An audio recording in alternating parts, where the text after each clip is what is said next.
New on Daybreak, some much-needed relief is finally coming to home buyers as mortgage rates are dropping. I spoke with experts about the best approach when purchasing a home and whether it's best to buy or rent in today's economy. It's been more of like a seller's market for the last, few years. Enclave team real estate agent Jonah Gert tells me that's because of the lack of inventory, but now he says things are changing. So finally we've been seeing more and more homes get listed. And that, combined with lower interest rates, means good news for buyers. That in and of itself is making it a little bit better to be a buyer than it has been in past months, and that's starting to drive a little bit more market activity for this time of year than what we've been seeing in years past. This might mean that you're now considering whether to buy or rent. It might sound obvious, but Gert says it's important to consider whether you can afford to buy. If so, he says it's the way to go.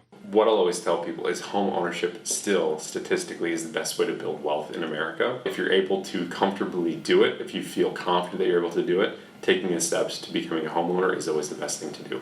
If you're looking to buy but need a more affordable option, First Homes in Rochester can help. Really the niche that we try to fill is affordable home ownership opportunities. First Homes President Jennifer Woodford says she and her staff do that by working with people and families who are typically making up to 80% of the area median income. First Homes either builds or buys and renovates homes that are then sold to the homeowner in the community land trust. Last year, our average buyer was closer to 50% of area median income.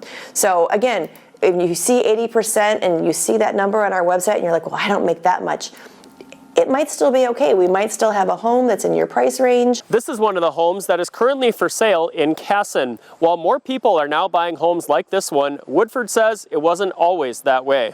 We had many people who had been hoping that they could perhaps buy their first home who had to put that off simply because of the increase in mortgage rates. So we really also saw a slowdown in the number of homes, in the number of that people were buying, in the number of resales that became available. As things are now picking back up, if you're considering buying a home, both Gert and Woodford strongly encourage you to take steps now to learn about the process, especially if you're a first-time home buyer. Start talking to a lending partner, figure out like, hey, what's my rate? What can I get approved for? And just look what's out there. And one of the main things that we will tell you is it's really important, just like if you're buying a market rate home, to be pre-qualified.